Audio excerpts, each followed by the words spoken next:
Salam Malaysia Madani, Kanta 744 mendahului berita dimulakan dengan rangkuman berita utama dalam segmen esensi.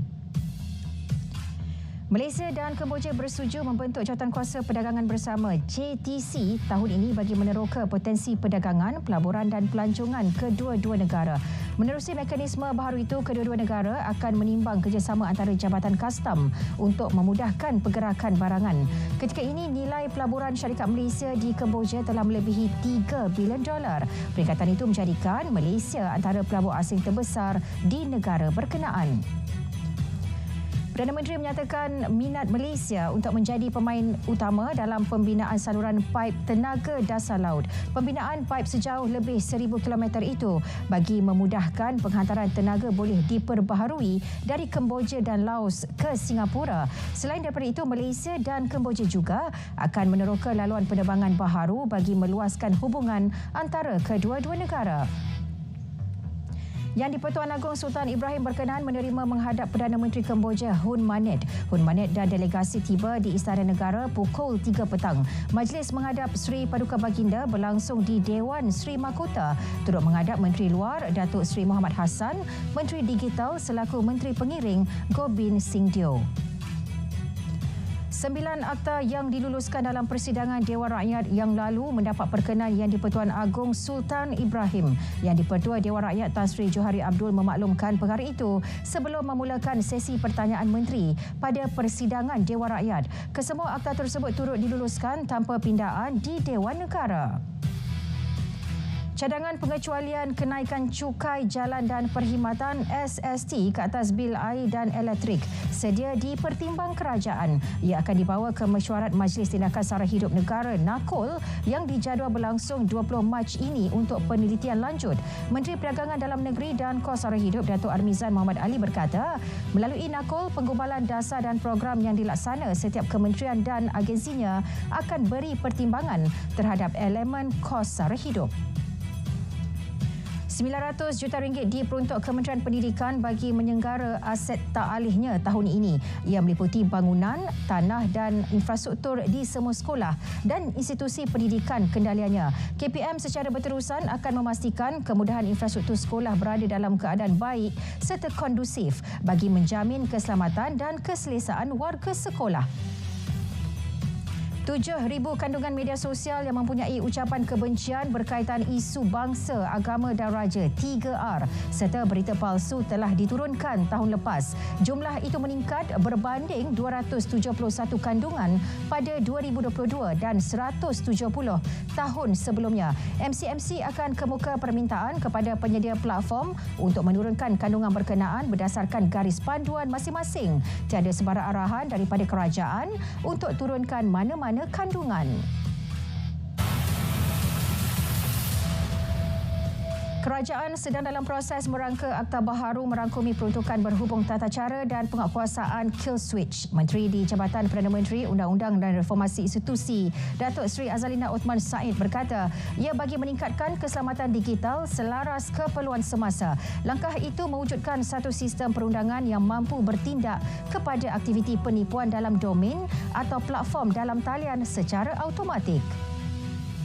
Operasi SAR seorang nelayan warga Thailand yang dikuatiri hilang ketika menangkap ikan di perairan Tok Bali, Pasir Putih, Kelantan diteruskan hari ini. Pengarah Maritim Kelantan berkata sektor pencarian merangkumi 749.5 batu nautika persegi. Operasi melibatkan bot perkasa 1247 dan pesawat CL415 Maritim Malaysia. Pencarian turut dibantu sebuah bot ronda RH21 PDRM.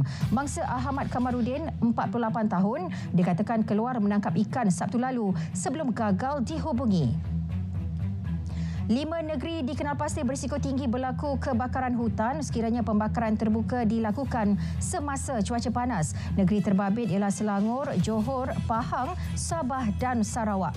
Menurut Ketua Pengarah JBPM, beberapa langkah proaktif telah diambil bagi memastikan situasi terkawal. Antaranya koordinasi dengan beberapa agensi berkaitan selain komunikasi dengan pihak ladang untuk kekalkan paras air mengikut sukatan ditetapkan. 4 lelaki warga tempatan ditahan semalam kerana terlibat kes curi kabel dan menghalang tugas penjawat awam di Ipoh. Ketua Polis Perak berkata kesemua suspek berumur 38 hingga 42 tahun. Suspek mengaku lakukan kesalahan itu pada 19 Februari lalu di Taman Ipoh Jaya Timur. Saringan air kencing mendapati kesemua suspek positif syabu. Mereka direman 7 hari hingga 1 Mac. 2 beranak ditahan SPRM kerana disyaki kemuka tuntutan palsu subsidi minyak masak paket 1 kilogram dari sebuah kementerian. Ia bagi tujuan pembekalan di sekitar Kedah, Perlis dan Pulau Pinang, sedangkan pembekalan tersebut tidak dilaksanakan. Suspek merupakan seorang bapa berusia 50-an dan anak lelakinya yang berusia 20-an. Mereka ditahan antara pukul 7.30 malam tadi dan 10 pagi tadi ketika diminta hadir beri keterangan di pejabat SPRM Kedah.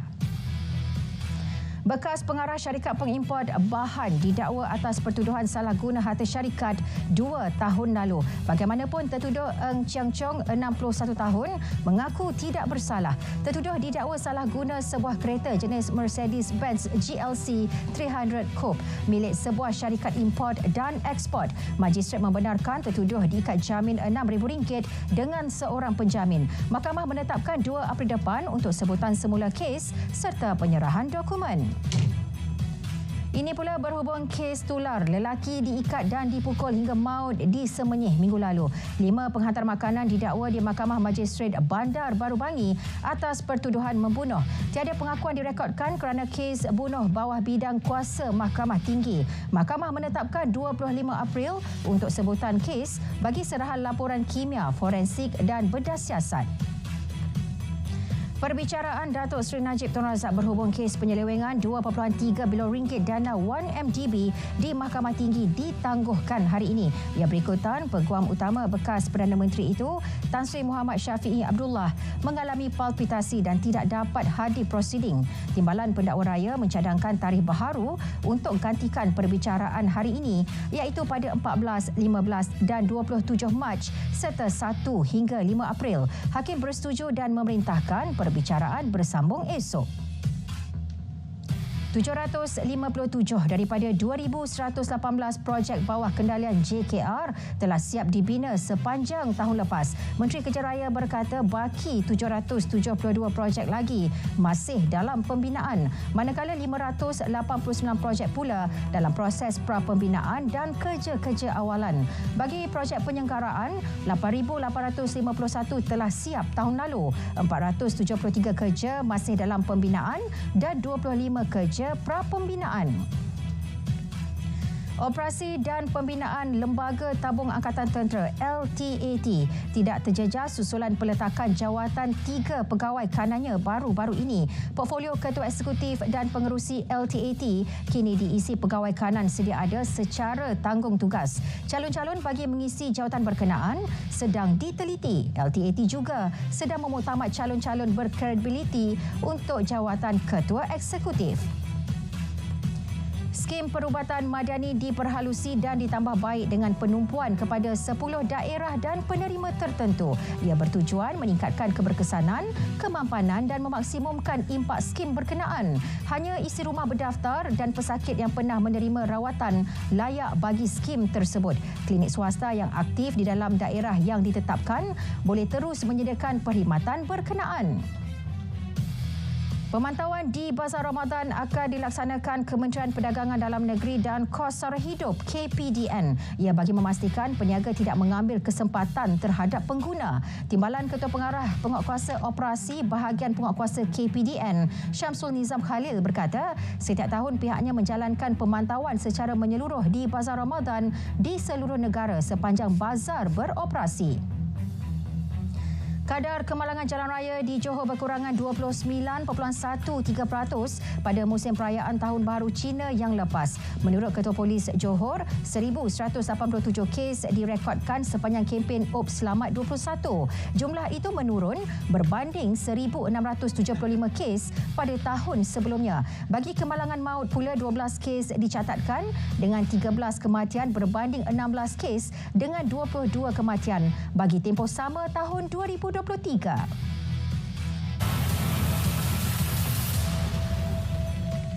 Malaysia dan Kemboja bersetuju mempercepatkan proses mengkaji semula kerjasama dua hala antara kedua-dua negara dalam sektor penting menerusi Suruhanjaya bersama bagi kerjasama dua hala JCBC. Perdana Menteri berkata Menteri Luar kedua-dua negara telah diarah untuk menetapkan tarikh mesyuarat JCBC lebih awal daripada jangkaan. Pelbagai isu akan dibincangkan dalam mesyuarat tersebut. Malaysia dijadual menjadi tuan rumah JCBC tahun ini. Malaysia menyertai 68 ahli Pertubuhan Perdagangan Dunia WTO lain yang berjaya meratifikasi Perjanjian Subsidi Perikanan FSA. FSA merupakan usaha global membentuk subsidi perikanan yang berbahaya dan melindungi stok ikan. Menteri Pelaburan, Perdagangan dan Industri berkata, ratifikasi itu menunjukkan komitmen Malaysia terhadap kerjasama global dan pengawasan yang bertanggungjawab terhadap lautannya. Ringgit pada masa ini terkurang nilai. Gubernur Bank Negara Malaysia BNM Datuk Abdul Rashid Ghaffur berkata, memandangkan asas dan prospek ekonomi Malaysia adalah positif, ringgit sewajarnya didagangkan pada tahap lebih tinggi. Pihak BNM telah meningkatkan perbincangan dengan beberapa pihak untuk menggalakkan aliran masuk yang berterusan ke dalam pasaran pertukaran asing. Projek pembesaran lapangan terbang antarabangsa Pulau Pinang dijangka bermula suku kedua atau ketiga tahun ini. Menteri Pengangkutan Anthony Loke mengumumkan kelulusan berhubung perkara tersebut diputuskan pada mesyuarat Kabinet minggu lalu. Projek tersebut dijangka menelan kos sekitar RM1 bilion, diterajui sepenuhnya MAHB menggunakan kerangka pemulihan pelaburan. Dijangka siap dalam tempoh 3 hingga 4 tahun. Invest Selangor optimis memperoleh potensi nilai transaksi RM1.3 bilion pada Selangor Aviation Show 2024 SAS 2024. Exco Pelaburan, Perdagangan dan Mobiliti Selangor berkata 30 perjanjian persefahaman akan turut dimeterai. Beberapa kelainan bakal ditampilkan termasuk gabungan segmen baharu selain demonstrasi mencari dan menyelamat. Acara bakal berlangsung 12 hingga 14 September nanti di Pusat Penerbangan Serantau Skypark Subang. 25,000 peserta serantau dijangka hadir. Indeks harga pengeluar IPR Malaysia yang mengukur harga barangan di pintu kilang menurun 0.6% pada Januari 2024 berbanding negatif 1.3% pada Disember 2023. Ketua Perangkawan berkata, penyusutan itu berikutan IPR sektor pelombongan yang menyusut 1.3% berbanding 3.4% pada Disember 2023 yang disebabkan penurunan indeks pengekstrakan gas asli sebanyak 6.8%.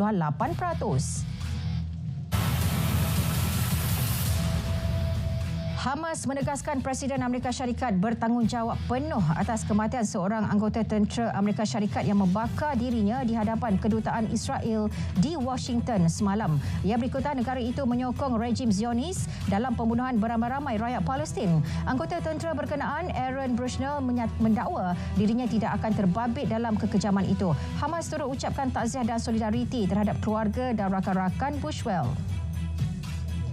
Kejahatan senjata di Gaza dijangka bakal bermula minggu depan. Menurut Presiden Amerika Syarikat Joe Biden, proses rundingan dan mediasi berada pada fasa akhir. Setakat ini, penasihat keselamatannya memaklumkan ia berjalan dengan baik. Susulan itu, beliau memberi bayangan kejahatan senjata oleh kedua-dua belah pihak dapat dimulakan Isnin depan. Hampir 30,000 nyawa terkorban akibat serangan rejim Israel sejak 7 Oktober lepas. Raja Jordan beri amaran mengenai bahaya operasi ketenteraan dirancang Israel di Rafah. Baginda mengulangi kebimbangan mengenai nasib 1.4 juta pelarian Palestin di sana.